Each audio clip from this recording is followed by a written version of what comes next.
Chirunmilitamena Tasmai Shri Gurave Namaha.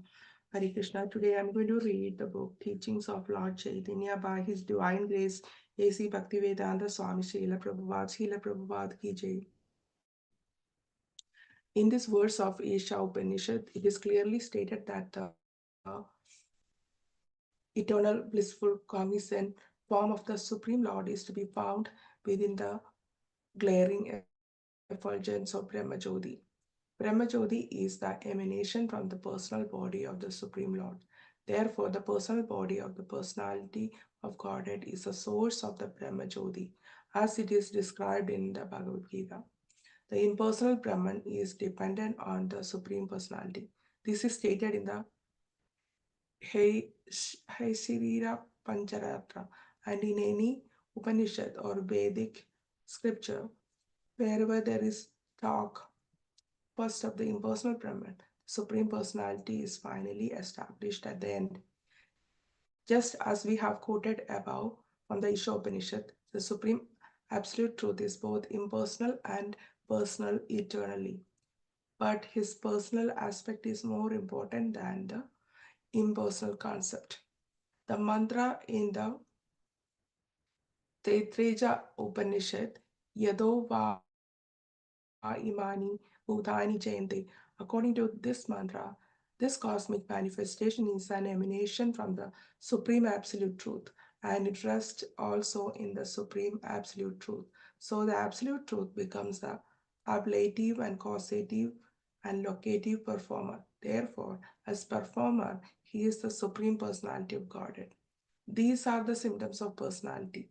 That this absolute truth being ablative performer of this cosmic manifestation, it is to be concluded that he has thinking, feeling, and willing. Without these three psychic symptoms, there is no possibility of such a nice arrangement and design of the cosmic manifestation. Then again, he is causative. He is the original designer of the cosmic manifestation, and he is locative. Everything is resting in his energy. These are the clear symptoms of his personality. Then again, in the Chandogya Upanishad, when the Supreme Personality of Godhead desires to become many, he turns over the material nature. As it is confirmed in the Taittiriya Upanishad, the Lord glanced over the material nature.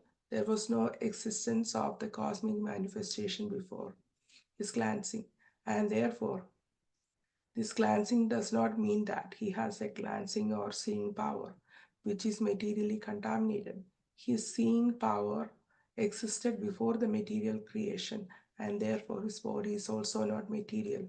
His thinking, feeling, and acting are transcendental. In other words, it is to be concluded that the mind by which the Lord thinks, feels, and wills is transcendental. The eyes by which he glances over the material nature are also transcendental. All of his senses existed before the material creation, and so he has his transcendental body, transcendental mind, and transcendental thinking, feeling, and willing. This conclusion is the purpose of all the Vedic literature. In all the Upanishad, the word Brahman is found everywhere.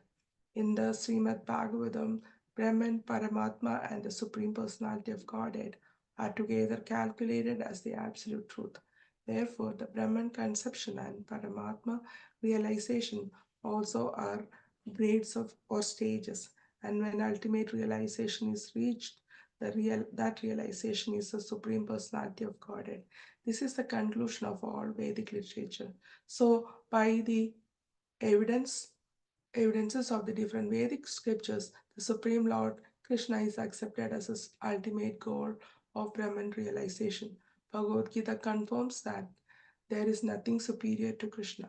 That great Acharya of Brahma's disciplinic succession, Madhava Acharya, has described in connection with his explanation of the Vedanta Sutra that everything can be seen through the authorities of the scriptures. He has quoted a verse from the Skanda Purana in which it is stated that Rigveda, Samaveda, Atharva Veda, Mahabharata, Pancharatra, and the original Ramayana are actually evidential Vedic literature, and the Puranas, which are accepted by the Vaishnavas, are also accepted as evidential Vedic literature. Whatever is spoken in that literature should be taken without any argument as the ultimate conclusion. And in all that literature, it is found that Krishna is the Supreme Personality of Godhead. Hare Krishna. So, in this reading, the core argument of this passage is in reference to various with Vedic literature and Upanishad is that Brahma Jyoti is the emanation from the personal body of the Supreme Lord. The impersonal Brahman is dependent on the Supreme Personality.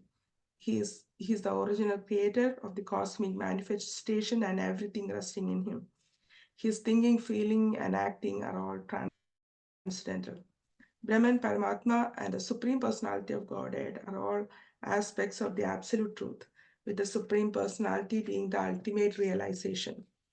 In essence, the passage argues that while the impersonal Brahman exists, the Supreme Personality of Godhead is the ultimate goal of the spiritual realization, as supported by various Vedic scriptures. Hare Krishna.